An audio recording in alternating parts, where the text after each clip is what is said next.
It's not a life. আমি আজকে 4.5 বছর পরে এটা বলতেছি, ভেরি ডিফিকাল্ট। এমন অনেক রাত গেছে, কাজ করতে করতে পাগল হয়ে গেছি গা, বাসায় এসে ঘুমানোর অবস্থা নাই, যেখানে কাজ করছে ওখানে ঘুমাইছি। রাস্তায় থাকতে হবে, এটা রিয়েলিটি, এবং কেউ আপনাকে হেল্পও করবে না। এক অ্যাপার্টমেন্টে একজন মহিলা আছে, আরেক অ্যাপার্টমেন্ট থেকে কেউ খুঁজে পাবে না, আনলে যদি লাশ থেকে গন্ধ না বের হয়। শীতের মধ্যে 3 ডিগ্রি তাপমাত্রা, বাইরে বৃষ্টিও পড়তেছে, চোখ দিয়ে পানি বের হচ্ছে। এখানে আমার কিছু ফ্যামিলি হবে, ভাই ব্রাদার হবে না, যেখানকার যারা অজীবন, ওদের দ্বারা অ্যাবিউজড হয়েছে, অ্যাটাকড হয়েছে।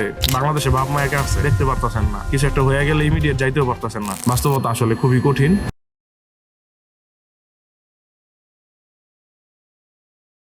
Hello everyone, this miss Arsh Shuven, welcome to my channel. আজকে আপনাদের সাথে নতুন ভিডিও নিয়ে আমি হাজির হলাম। আজকের ভিডিওটি খুবই স্পেশাল আমার জন্য, আমার লাইফে বলতে পারেন, কজ এটা হচ্ছে আমার 100 নম্বর ভিডিও। 100 নম্বর বলতে আমার ইউটিউব চ্যানেলে আজকে আমি 100 নম্বর ভিডিও আপলোড করবো। সো আমি আগে থেকেই মনস্থির করে রাখছিলাম যে 100 নম্বর ভিডিওতে আমি কোনো ইনফরমেশন রিলেটেড কোনো ভিডিও দিব না। এখানে জাস্ট আমি আমার লাইফ সম্পর্কে বলবো, যেটা অনেক যারা নতুন ভিউয়ার্স বা নতুন সাবস্ক্রাইবার তাদের জন্য জানা খুবই ইম্পর্টেন্ট, যে কেন আমি ভিডিওটা বানাচ্ছি, কজ এটা আসলে আমার কাছে অনেক বেশি ম্যাটার করে। আর আজকের ভিডিও সম্পূর্ণ হবে আমার এই অস্ট্রেলিয়াতে আমি প্রায় 4.5 বছর যাবত আছি, আমার experience as a international student কিরকম ছিল, বাংলাদেশ থেকে আমরা কি প্রত্যাশা নিয়ে এখানে আসি, আমার লাইফ আসলে কেমন এখন আছে বর্তমানে, আজ থেকে আরো 20 বছর আগে যারা অস্ট্রেলিয়াতে আসছিল, কয়জন উন্নতি করতে পারছে, কয়জন এখনো স্ট্রাগল করতেছে, আজকে সব বিষয় নিয়ে আমি আলোচনা করবো। আপনারা সম্পূর্ণ ভিডিওতে পাশে থাকেন, ইনশাআল্লাহ আপনাদের জন্য উপকৃত হবে। প্রথম থেকে শুরু করি। যখন বাংলাদেশ থেকে অস্ট্রেলিয়ার ভিসার জন্য অ্যাপ্লাই করলাম, ভিসা পাইলাম, খুব মন খুশি, যে একদম অস্ট্রেলিয়া যাচ্ছি। এভরি ফ্যামিলি, যেই ফ্যামিলি থেকে একটা স্টুডেন্ট অস্ট্রেলিয়া বা বাইরের দেশে পড়ালেখা করতে যাবে, এটা কিন্তু একটা প্রাউড মুভমেন্ট পুরো ফ্যামিলির জন্য। বিকজ এমন হতে পারো বংশের মধ্যেও প্রথম, বা অ্যাজ এ মিডল ক্লাস বা লোয়ার মিডল ক্লাস ফ্যামিলি তখন স্বপ্ন দেখা শুরু করে যে হ্যাঁ, এখন হয়তো আমাদের সিচুয়েশনটা ঘুরে যাবে, আমরা এখন হয়তো ভালো সিচুয়েশনের মধ্যে যাবো। Pretty good, everything fine. আমিও ভিসা পাইলাম, ইউটিউবে ভিডিও দেখা শুরু করছি, wow, Sydney Opera house, Harbour beach, এখানে ক্রুজ যাচ্ছে, চিন্তারই বাইরে, এত খুশি মন থেকে আছে, ও মাই গডনেস, সিডনি যাবো, Sydney Sydney Sydney Australia. And it's a beautiful country, এটা নিয়ে কোনো সন্দেহ নাই। বাট একটা ইন্টারন্যাশনাল স্টুডেন্ট বাংলাদেশ থেকে, একটা থার্ড ওয়ার্ল্ড কান্ট্রি থেকে আসার পরে আমাদের লাইফটা আসলে ছবিতে আমরা যেরকম দেখি, ভিডিওতে দেখি, বাস্তবে আসলে ওরকম না। এটা আমি আপনাদেরকে আনসেন্সর্ড বলতেছি। মেজরিটি 80% স্টুডেন্ট বা ইমিগ্রেন্ট এটা রিলেট করতে পারবে, আর 20% এক্সেপশন, সেটা নিয়ে আমি কথা বলতেছি না। কেন রিলেট করতে পারবে এটা আমি বলি। এখন বাংলাদেশ থেকে আমরা যারা মিডল ক্লাস ফ্যামিলি থেকে আসি, আমাদের প্রথম পার্সপেক্টিভ হচ্ছে নিজে টাকা টিউশন ফিস দিয়ে নিজে পড়ালেখা করবো, ফেয়ার এনাফ। এখন আপনি যখন নিজে টিউশন ফিস নিজে জোগাড় করতে যাবেন, আপনার এত হাই কস্টের টিউশন ফিস, সেটার জন্য আপনার কি পরিমাণ কাজ করতে হবে। প্রথম অস্ট্রেলিয়াতে আপনি আসলেন, এখানে আপনার কেউই পরিচিত নাই, বাসা খোঁজা, রেন্ট দেয়া, খাবারের যোগান দেয়া, মোবাইলের বিল, এগুলো উঠাইতে গিয়ে একটা মানুষের কি পরিমাণ স্ট্রাগল হয়, এটা আপনার কোনো আইডিয়া নাই। এটা যে প্রথম অস্ট্রেলিয়াতে আসে, সে একমাত্র বলতে পারবে যে তার আসলে কি সহ্য করতে হয়েছে। যাই হোক, আপনি সব মিলে এগুলো কোপ আপ কইরাও মোটামুটি চলার চেষ্টা করলেন, টিউশন ফিস দিলেন, ইচ অ্যান্ড এভরিথিং সব প্রিটি গুড, ঠিক মতোই যাচ্ছে। তারপরে সমস্যাটা আসলে কোথায় আসে? এরপরে আসে হচ্ছে গিয়ে, ধরেন আপনি বাংলাদেশ থেকে আসছেন, এখানে মানুষের মেন্টালিটি, একজন এক এক জায়গা থেকে আসছে, মেন্টালিটি ম্যাচ করবে না, নানান ধরনের প্রবলেমের মধ্যে পড়ে যাবেন।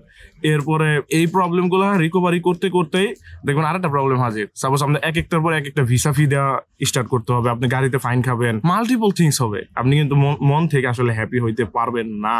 আমি আজকে 4.5 বছর পরে এটা বলতেছি, বিদেশে পড়ালেখা করতে যান, আমার কোনো সমস্যা নাই, আমি তো আপনাদের হেল্প করবো, অ্যাসিস্ট করবো, বাট ইটস নট লাইফ। সত্যি কথা, এই 100 নম্বর ভিডিওতে আমি এটা আপনাদেরকে বলতেছি, ইটস ভেরি ডিফিকাল্ট। আসতেছি, অনেকে বলবেন শুভ ভাই তাহলে আপনি চলে আসেন, তাই না? এটা আপনার মনের প্রশ্ন, আমি জানি। তো মেজরিটি আমরা এটা বলেও, যখন আমি একটু ডাউনগ্রেড করি বা ডিমোটিভেট করা ট্রাই করি, যে আসলে লাইফটা এখানে এরকম, যেটা রিয়েলিটি, আমি যেটা বলার চেষ্টা করি, অনেকে আমারে পারে না, মারবে। বাট এটা আসলে সত্যি কথা ভাই, এখানে আপনার লাইফ না, এমন অনেক রাত গেছে, কাজ করতে করতে পাগল হয়ে গেছে গা, কোনো বাসায় এসে ঘুমানোর অবস্থা নাই, যেখানে কাজ করছে ওখানেই ঘুমাইছি। আই সোয়ার টু গড, আমার লাইফের সাথে এটা হয়েছে। একটা জায়গায় জবে গেছি, নর্থ সিডনিতে, ক্রোস নেস্ট বলে না, পুলিশে কাজ করতাম তখন, নাইট ফিলিং, রাতের স্টাফ আর কি। তো ওখানে সুপারভাইজার যে বললো যে তোমাদের 2 ঘন্টা আগে ছুটি, আমার 6টা শিফট শেষ হওয়ার কথা মর্নিং, আমার 4টা বাজে শেষ করে দিছে। এখন 4টা বাজে কোনো পাবলিক ট্রান্সপোর্ট নাই, বাসা বাইরে তখন 3 ডিগ্রি তাপমাত্রা। একটা বাস আছে যেটা 40 মিনিট পর পর আসে, নাইট রানার বলে এটাকে, N40। ওরা হচ্ছে 40 মিনিট 1 ঘন্টা পর পর রাতে একটা করে বাস চলে। বাইরে ওখান থেকে বের হয়ে এই শীতের মধ্যে 3 ডিগ্রি তাপমাত্রা, বাইরে বৃষ্টিও পড়তেছে, বসেছিলাম বাসের জন্য, চোখ দিয়ে পানি বের হয়েছে। আই সোয়ার, এক জায়গায় কাজে গেছি অস্ট্রেলিয়াতে, প্রথম সেকেন্ড জব আমার এটা। ফার্স্ট জব কিচেন ছিল, 5 ঘন্টা করে আইসা পড়ছি। সেকেন্ড জব গেছিল একটা চিকেন শপে, চিকেন সার্ভ করতে হবে, চিকেন বিক্রি করতে হবে, ফেয়ার এনাফ। আমাকে ট্রায়াল দিয়ে কাজ করাইলো, প্রায় 10 ঘন্টার মতো কাজ করছি। যখন টাকা চাইলাম বললো এটা তো ট্রায়াল ছিল, এখানে কোনো টাকা নাই। বাট যখন আমি কাজে গেছি তখন আমার বলছে যে ক্যাশে আমাকে ট্রায়ালের জন্য 20 টাকা করে দেওয়া হবে, আমাকে দেয় নাই। রিয়েলি এরকম আরো অনেক কাহিনী আছে, অনেক বাংলাদেশি স্টুডেন্ট আগের কাহিনী আছে, এখানে বিভিন্ন বখাটে পোলাপান থাকে এখানকার যারা অজীবন বা লেবানিজ বা হোয়াটএভার, ওদের দ্বারা অ্যাবিউজড হয়েছে, অ্যাট্রাক্ট হয়েছে, অনেক আছে ইমিগ্রেন্টের লাইফে করতেছে। সো যদি বাংলাদেশ থেকে অনেকে চিন্তা করে যে বিদেশ তো আসলে সুখ আছে, সুখ নিয়ে কোনো সমস্যা নেই। সুখটা কি, এবার আসে যে সুখের চ্যাপ্টারটা, কেন আসলে এখানে স্টিল রয়ে গেছি বা আপনাদের মোটিভেট কেন করে আসার জন্য। বাংলাদেশ থাকলে আমার আব্বুর কাছ থেকে টাকা নিতে হইতো, এটা নিয়ে কোনো সন্দেহ নাই, বা যে লাইফস্টাইল সেটা আমি মেনটেন করতে হতাম না আব্বুর টাকা পয়সা ছাড়া, প্রাইভেট ইউনিভার্সিটি বা পাবলিক হোয়াটএভার, আমার টাকা পয়সা বাবার কাছ থেকে নিতে হইতো। সো আমার নিয়ত ছিল ওইটাই, যখন আমি বাংলাদেশ থেকে বাইরে যেতে পারবো অ্যাটলিস্ট আমার আম্মুরে রিলিফ দিতে পারবো, ওদের কাছ থেকে কোনো টাকা পয়সা নিবো না, যদি পারি আমি ওদেরকে হেল্প করবো, বাট ওদের এক্সপেকটেশন নাই যে আমার রেগুলার হেল্প ওকে করতেই হবে। সো অ্যাজ লং এজ আমি নিজের খরচ চালাইতে পারতেছি, I am pretty good, fair now. So নিশ্চয়ই আমার বাবা মারও সেম ইন্টেনশনই যে আমার ছেলেটা ভালো থাকুক। সো এই যে সারাদিন এত কষ্ট এত পরিশ্রমের পর রাতে যখন ঘুমাই, ঘুমটা খুব আরামের হয়, সেফ হয়, অ্যান্ড ভালো লাগে যে এত স্ট্রাগলের পরও আমার ফ্যামিলির কাছ থেকে আমার টাকা পয়সা নিতে হচ্ছে না, আমি ওদের বোঝা না, আমার নিজের একটা লাইফ আছে। এখন বলতে পারেন যে শুভ ভাই তাহলে আপনি এত কষ্টের কথা কেন কন? কষ্টের কথা এই জন্যই বলি কারণ অনেক পোলাপান আছে এটার কোপ আপ করতে পারে না আইসা, বুঝছেন? যেমন আপনি আইসা একটা বাসা খুঁজবেন, এখানে আপনার 2 সপ্তাহ রেন্ট যদি ডিউ হয়ে যায়, 3 নম্বর সপ্তাহে রিয়েল এস্টেট আপনাকে বলবে বাসা থেকে বের হয়ে যেতে, এখানে কোনো সুজন পিড়িতি চলবে না, এন্ড আপনার রাস্তায় থাকতে হবে, এটা রিয়েলিটি, এবং কেউ আপনাকে হেল্পও করবে না। বিশ্বাস হয় না আমার কথা ভাই? বিদেশের জীবন এরকমই, এক অ্যাপার্টমেন্টে একজন মহিলা আছে, আরেক অ্যাপার্টমেন্টে কেউ খুঁজে পাবে না, আনলে যদি ওর লাস্ট থেকে গন্ধ না বের হয়। That's the reality here. তো আমি আপনাদের কেন এটা বুঝাইতেছি যে it's not a life, it's a lifestyle. So এটাকে আমরা অনেকদিন ক্যারি করতে ভেরি ব্যাড। আর একটা ইনসিডেন্টের কাহিনী বলি। আমি হচ্ছে সিডনি এয়ারপোর্টে কাজ করতাম as a car side management officer হিসেবে। তো আমরা ট্যাক্সি র্যাঙ্কগুলারে কিউ করতাম বা ট্রাফিকের হেল্প করতাম। তো একটা ড্রাঙ্ক প্যাসেঞ্জার আসছে, ওর একটা ট্যাক্সি লাগবে। সো এটা অর্গানাইজ করতে আমার টাইম লাগতেছিল। আইসা ধাক্কাধাক্কি শুরু করে দিচ্ছে আমার সাথে। সো পিছন থেকে আবার আরেকটা অজে আইসা ওরা থামাইছে যে I am gonna call cops, you just fuck off. So এখানে দুটো পার্সপেক্টিভ, আমি এটা বুঝাইতে চাইতেছি যে এখানে আমরা যখন ব্রাউন পিপল বা থার্ড ওয়ার্ল্ড কান্ট্রি থেকে ইমিগ্রেন্ট যারা আসি, রেসিজমের শিকার এখানে হইতে হবে। হয়তো বা এটা মনে মনে হবে, কিন্তু আপনি বুঝতে পারবেন না, হয়তো বা কেউ সামনে প্রকাশই করে ফেলবে। বাট আপনি বাংলাদেশ থেকে চিন্তা করবেন, ও আমি বিদেশ যাচ্ছি, আমার ওখানে অস্ট্রেলিয়ান ফ্রেন্ড হবে, অস্ট্রেলিয়ান কালচার, ওদের সাথে আমি কোপ আপ করতে পারবো। Impossible, impossible. ওরা এখানে যে ইকোসিস্টেম, এখানকার পোলাপান যেখানে গ্রোন আপ বা ওদের প্যারেন্টস, সবার পার্সপেক্টিভ আছে যে এরা থার্ড ওয়ার্ল্ড কান্ট্রি থেকে আসছে, এরা এখানে লেবার, এরা এখানে কামলা দেবে, ওদের জীবন আমাদের জীবন কখনো এক না। বাচ্চারা এটা থেকে ট্রেন। সো আপনি কখনো এটা চিন্তা করেন না আপনার এখানে একটা সাদা ফ্রেন্ড থাকবে বা আপনি খুব চিল আউট করতে পারবেন ওদের সাথে। That's a bullshit concept. শুনে খারাপ লাগতেছে, বাস্তবতা ভাই। এখানে কয়জন আপনার ভাই ব্রাদার যারা আছে, জিজ্ঞান ওর কটা সাদা ফ্রেন্ড আছে, আপনার সাথে ঘুরবে, কথা বলবে, সবই ঠিক আছে, বাট ও জানে আমি আর ও যে সেম না। আমি কথা বুঝতে পারছি। এখন আপনার কাছে মন খারাপ লাগতে পারে, আরে ভাই আমি আমার বাংলাদেশে ভাই ব্রাদার ছেড়ে আসলাম, এখানে আমার কিছু ফ্যামিলি হবে, ভাই ব্রাদার হবে না। যারা আজ থেকে আরো 30 বছর আগে আসছিল, ওদের লাইফও সেম, আমাদের লাইফও সেম, কজ এটা সিস্টেম এরকমই। এটা হচ্ছে একটা পার্সপেক্টিভ যে সাদাদের লাইফস্টাইল সাদাদের মতো, আমাদের লাইফস্টাইল আমাদের মতো, আমাদের কমিউনিটি নিয়ে গ্রো করতে হবে, আমাদের ভাই ব্রাদারের সাথে মিলামেশা থাকতে হবে। এখানে যদি আপনি এক্সপেক্ট করেন যে আপনার সাদা বন্ধু বান্ধব থাকবে, আপনি একটা ভালো ইউনিভার্সিটি লাইফ পাবেন, হইতে পারে যদি আপনি ওদের লাইফস্টাইল কোপ আপ করতে পারেন। যেমন আমরা রেগুলার ড্রিঙ্ক করলে হয়তোবা সম্ভব, ক্লাবে গেলে সম্ভব, বা ওদের সাথে কোপ আপ করতে পারলে সম্ভব, বাট খুবই রেয়ার, কারণ আমরা তো এটা পারি না, এটা আমাদের ধর্মে হারাম। সো আমরা তো রেগুলার ড্রিঙ্ক করবো না। সো এই আর কি কাহিনী। কালচারাল ব্যারিয়ার তো আছেই। আবার আরেকটা প্রশ্ন, এই যে ধরেন বাংলাদেশ থেকে যত স্টুডেন্ট আসতেছে, ইংলিশে তো সবার অবস্থা তো ভালো না, এখন সবাইকে ইংলিশে ভালো মতো কথা বলতে পারবে? এই যে যখন আপনি কথা বলতে না পারবেন, আপনি মোটামুটি 90% পিছিয়ে গেছেন সমাজ থেকে। এটা রিয়েলিটি। এখানে আপনি কোনো কথাই বলতে পারবেন না, যে কারণ ওরা আপনার কথা শুনে বুঝে গেছে যে শালার ও তো ইংলিশে কথা বলতে পারে না, আমাদের সাথে কিভাবে চলবে। বাংলাদেশ থেকে চিন্তা করবেন, ও আমার 24 আওয়ার্স ওয়ার্ক রাইটস আছে, আমি এই কাম করে এই কাম করবো, তাহলে তো আমার একটা টাকা জমবো। বাস্তবতা আসলে খুবই কঠিন। আইসা দেখবেন যে আপনি মোটামুটি ডেপ্টে আছেন। আজকে 4 বছর পরে আমি টাকা ডেপ্টে আছি, আমি আপনাদেরকে বলতেছি। এন্ড 80% যার সাথে আমার যোগাযোগ আছে সবাই ডেপ্টে আছে। এমন না কেউ ভালো করতেছেন না, 100%। আপনি যদি এক্সট্রিম লেভেলের কাজ করতে পারেন, you'll be good, no problem at all. But দিন শেষে আসলে যদি আপনি মনে করেন অনেক টাকা আসলে ইনকাম করে বাংলাদেশে পাঠাইতে পারবেন, হ্যাঁ স্টুডেন্ট ফ্রেশটাতে আপনার ঝামেলা যাবে। স্টুডেন্ট ফ্রেশটা পার হওয়ার পরে যখন আপনি টিআর বা আরো অন্যান্য সেগমেন্টে যেতে পারবেন তখন আপনার লাইফ হয়তো ইজি হয়ে যাবে। বাট আমি শিওর দিতে পারতেছি না, কারণ এখানে কস্ট অফ লিভিং যে পরিমাণ হাই আর একটার পর একটা যে পরিমাণ খরচ আছে, আপনি এটা কোপ আপ করে আসলে কয় টাকা জমাইতে পারবেন আমার এটা নিয়ে কোনো আইডিয়া নাই। দিন শেষে আপনি একটা সুন্দর রাস্তাঘাট পাইতেছেন, ভালো লাইফস্টাইল পাইতেছেন, আপনার লাইফের কোনো রিস্ক থাকতেছে না, আপনি নিশ্চিন্তে ঘুমাইতে পারতেছেন, আপনার রুটিন অনুযায়ী কাজে যেতে পারতেছেন, এটা নিয়ে আপনার স্যাটিসফাই থাকতে হবে। বাট এর বাইরে যদি আপনি কিছু এক্সপেক্ট করেন এটা ভুল কনসেপ্ট। এখন আসি মানে সবচেয়ে হার্শ রিয়েলিটি যেটা, বিদেশে তো চলে আসলেন, বাংলাদেশে বাপ মা একা আছে, দেখতে পারতেছেন না, কিছু একটা হয়ে গেলে ইমিডিয়েট যাইতেও পারতেছেন না, কারণ আপনার টিউশন ফিস আছে, আপনার ক্লাস আছে, আপনার জরিমানা আছে, আপনার এই আছে ওই আছে, আপনারা মোটামুটি আটকাই দিছে। এবার আসি যারা আজ থেকে আরো 30 বছর আগে আসছিল ওদের কাহিনীতে। আমার ভিডিও তো অনেক অফেন্ডেড হইতে পারে, বাট আই ডোন্ট কেয়ার। আমার অনেক মানুষের সাথে পরিচয় সাথে, কেউ ট্যাক্সি চালায়, কেউ এক প্রফেশনে আছে, নানান প্রফেশন। আজ থেকে 30 বছর আগে যে আসছে, কোনোভাবে ধরেন সিটিজেন সে হয়ে গেল, ফ্যামিলি টেমিলি আছে, বউ বাচ্চা আছে, বাচ্চা কাচ্চা স্কুলে যায়, এভরিথিং ইজ ফাইন। ও যখন একটা বাড়ি কিনে, বাড়িটার দাম হচ্ছে $1 মিলিয়ন। $1 মিলিয়ন তো এককালীন কারো কাছে নাই। তো একটা ইনিশিয়াল স্টেজে টাকা দিয়ে 5%, 10% ডিপোজিট দিয়ে বাড়িটা কিনে, এরপরে ওর 30 থেকে 35 বছরের লোন থাকে যে এই বাড়িটা ওর পে অফ করতে হবে। এখন আপনি 30 থেকে 35 বছর মান্থলি একটা রিপেমেন্ট যখন কইরা যাইতে থাকেন, আপনার আর কোনো লাইফ বাইচা নাই। ইভেন এই বাড়িটাও কিন্তু আপনার না, কারণ আপনি মরে গেলে এই বাড়িটা নেক্সট জেনারেশনকে রাইখা দিবেন না বেঁচে ফেলবে, ইউ নেভার নো। বাট এই বাড়িতে থাকার জন্য আপনি আপনার হোল লাইফ শেষ করে দিতেছেন। আপনি ওয়াইফের সাথে ভালো সময় পার করতে পারতেছেন না, বাচ্চাদের সময় দিতে পারতেছেন না, কারণ এই যে রিপেমেন্টের যে টাকাটা সেটা তো আপনার জোগাড় করতে হবে, আদারওয়াইজ ব্যাংক আপনার বাড়ি নিয়ে যাবে। কারণ বাড়িটা হচ্ছে ব্যাংকের, এটা আপনার না। ব্যাংক আপনাকে লোন দিছে, আপনি মর্গেজ পে করতেছেন, বাসায় থাকতেছেন।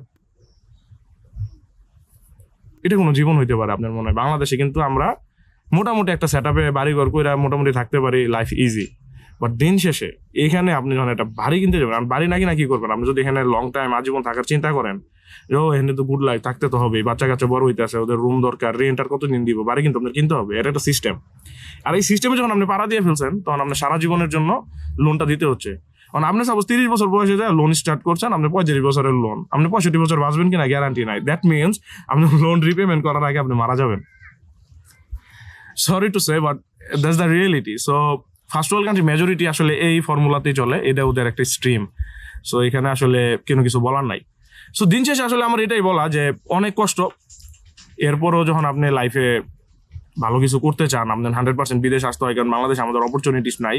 যারাই আসতেছেন এগুলো মাথায় রেখেন। আমি আপনাদের সাথে যে জিনিসটা শেয়ার করলাম, দ্যাটস দ্য রিয়েলিটি। এটা আপনার অ্যাকসেপ্ট করে পরে এখানে আসতে হইব, অ্যান্ড আপনি এটা নিয়েই বাঁচতে হবে। এর বাইরে আপনি আর কোনো কিছু চিন্তাই করতে পারবেন না যে ওকে শুভ ভাই তো কইছিল এরকম ওইরকম, আসল তো এরকম না। সবার লাইফে এরকম। যে ছেলেটা এখানে এসে 3 মাস ধরে জব পাইতেছেন, ওর একটু জিজ্ঞাসা করে দেখেন ওর লাইফটা এখানে কেমন, উইদাউট টাকা পয়সা। একটা সেকেন্ড আপনি এখানে টাকা পয়সা ছাড়া চলতে পারবেন না। বাংলাদেশে সম্ভব, বাট এখানে না, ইম্পসিবল। অপশনই নেই, আপনাদের কেউ চলতে দিব না, প্রমিস পারবেনই না চলতে। সো টাকা পয়সা তো ম্যাটার করে। এখন আপনি কতক্ষণ টাকা পয়সা ইনকাম করবেন? নিজেরও তো লাইফ আছে। সারাদিন কামলা দেওয়ার পরে রাতে ধর ঘুমাই গেলেন, এটা তো আর জীবন না। এখানে আবার কাহিনী আছে। আমরা অস্ট্রেলিয়াতে আসছি, যদি সাপোজ মিডল ইস্ট বা অন্য কোনো কান্ট্রিতে যাইতাম, আমাদের মাইন্ডসেট থাকতো ভিন্ন, যে ওকে আমাদের এখানে আসছি শুধু টাকার জন্য, টাকা ইনকাম করবো, চলে যাবো।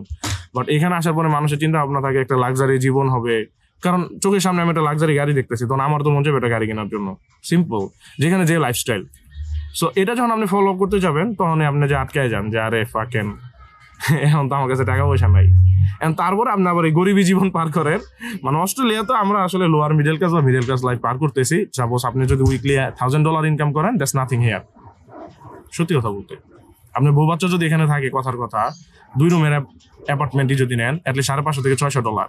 আপনি সপ্তাহে $1000 বেতন পাইছেন, $600 যদি আপনি রুম ভাড়া দেন, বাচ্চার আর আপনার বোর আপনার খাওয়া দাওয়া মিলে আরো $200 যদি যায়, $800 শেষ, ট্রান্সপোর্টেশন আরো 200 শেষ, $1000 মধ্যে আপনি থাকলে কি, যদি আপনি একা কাজ করেন। আমি আপনার জাস্ট একটা এক্সাম্পল দিতেছি, মানে দ্যাটস দ্য রিয়েলিটি ভাই। এরপর আপনি টাকা পয়সা কেমনে জমাইবেন? ওরা সিস্টেমটা এইভাবে সাজায় রাখছে, এখানে আমি আপনি জাস্ট রোল প্লে করে যেতেছি, এখান থেকে যদি রিকভার করতে পারি। দিন শেষে বাংলাদেশ থেকে আমার ভাই ব্রাদার যারা ধরেন আমারে ভালো দেখতেছে, লাইফস্টাইল, ও শুভ তো এই করতেছে ওই করতেছে, এগুলো আমি আসলে মানুষের দেখাই যে আমি সুখে আছি। আসলে মন থেকে আমি আসলে সুখে নাই, কারণ আমার ভিতরে যেগুলো চলতেছে এগুলো আমি মানুষের দেখাইতে পারি না। আমি এখানে কি স্ট্রাগল করতেছি, আমি কাদের সাথে কাজ করতেছি, অ্যাজ এ সাপোর্ট ওয়ার্কার হিসেবে আমি জব করে, আমি আপনাদের বলছি। সো একটা মেন্টাল পেশেন্টের লুক আফটার করা is not easy job. So এরপরে আরো পোলাপান অনেক কাজ করে ভাই। আমার ছোট ভাই ব্রাদার আসছে, সকালবেলা ভোর 4-5টা বাজে বেরোয় ক্লিনিং এ জবে চলে যাইতেছে, এরপর আরেকটা জব করতেছে, রাইতে এসে ঘুমাইতেছে। একদম ছোট পোলাপান, মাত্র 17-18 বছর বয়স। প্রমিস আমার দেখে এত কষ্ট লাগে যে ফাকেন করতেছে এটা কি। বাট ও কি করবে, ও তো ফাইসা গেছে, ও মিডল ক্লাস ফ্যামিলি থেকে আসছে, ওর কিন্তু ফ্যামিলিরে টাইনা নিয়ে যাইতে হবে, এই জন্য কিন্তু ওর এগুলো করতে হইতাছে। সো মানে অ্যাজ এ পুরুষ মানুষ হওয়া, রেসপন্সিবিলিটিস নেওয়া। সো আজকের ভিডিও এই পর্যন্ত, এখানে নেক্সট ভিডিওতে দেখা হবে। আমার জন্য দোয়া করেন, আমার কথায় মনে কেউ কষ্ট রেখেন না ভাই, কজ আমি আপনাদের সাথে জিনিসগুলো শেয়ার করতে অনেক বেশি পছন্দ করি। সো আমার মনে হলো এটা আপনাদের সাথে বলা উচিত যে আসলে এখানে লাইফটা মূলত কেমন বা কিভাবে পার করতেছি। বাট দিন শেষে আলহামদুলিল্লাহ আল্লাহ আমাকে এখানে নিয়ে আসছে, আমার রিজিকের ব্যবস্থা হয়েছে, আমার ফ্যামিলির থেকে ডিপেন্ডেন্ট হইতে হয় না আমার ফ্যামিলির প্রতি। সো এই জন্য আমি অনেক লাকি। আমার আর লাইফে আর কিছু দরকার নাই। আমার যদি এখানে আরো পরিশ্রম হয় আমি এটা করতে রাজি আছি। আমার মনে হয় বাংলাদেশের ফেলো ভাই ব্রাদার যারা আছে সবারই সেম পার্সপেক্টিভ, যে সবাই চায় যে ফ্যামিলির উপর চাপ কমায় অ্যাটলিস্ট নিজে স্টেবল হওয়ার জন্য। সো এই জন্য আপনি বাইরে আসতে পারেন, বাট আপনি মেক শিওর করবেন আপনার মাথা যাতে এই কনসেপ্টগুলো থাকে। কারণ অনেক আছে নুনির পুতুল, বুঝাইতে আমি কি বুঝাইতে আপনি বুঝছেন, যে বাবা মা অনেক অনেক তুলু তুলু করে পোলাপান মানুষ করছে। সো ওদের যখন এখানে আসতে হয় এটা কিন্তু ওদের জন্য বেশি ডিফিকাল্ট হয়ে যায়, কারণ না পারবো নিজে রান্না করে খাইতে, না পারবো কাজে যাইতে, না পারবে এই করতে ওই করতে। যদি ফ্যামিলি ফাইন্যান্সিয়ালি ব্যাকআপ ভালো থাকে তাহলে ইটস গুড, আদারওয়াইজ কিন্তু very difficult. You have to remember about that one as well. So this is not an easy life. এখানে কেউ মুখে তুলে খাওয়াই দিবে না, ইভেন দো আপনার যেই সুযোগ আপনি যে করবেন সেটা, এই জিনিসটা আপনি পারবেন না, কজ মানুষ এখানে খুব জাউরা। প্রমিস, আপনার শিফট 5 ঘন্টা আছে, এটা খাওয়ার জন্য আরেক বাঙালি দাঁড়ায় আছে। আপনি এটা মাথায় রেখে কাজে যাইতে হইব, আপনার আরো প্রপারটা করতে হইব যাতে আপনি ভালো থাকতে পারেন। সো এই জিনিসগুলো আপনার জানতে হবে। নট অনলি বাঙালি, এখানে আপনার কম্পিটিটর নেপালে হইতে পারে, পাকিস্তান হইতে পারে, ইন্ডিয়ান হইতে পারে, সাদা হইতে পারে। সাদারা তো রেসিজম করে আপনার একটা লেভেল পর্যন্ত যাইতেই দিবে না। এর আগে যে কম্পিটিশন, সেখানেও আপনি টিকে থাকার জন্য সার্ভাইভাল অফ দ্য ফিটেস্ট হইতে হবে। So lots of thing. ইনশাআল্লাহ নেক্সট কোনো ভিডিওতে দেখা হবে। টিল দেন সবাই ভালো থাকেন। কি টাইপের ভিডিও চান আমাকে জানাবেন। আর আমার 30,000 সাবস্ক্রাইবার হয়ে গেছে, অ্যান্ড এটা আমার 100 নম্বর ভিডিও। সবাইকে অনেক ধন্যবাদ, আপনারা আমার এতটুকু পর্যন্ত নিয়ে আসছেন। ইনশাআল্লাহ long way to go, and I will keep continue. সালামু আলাইকুম।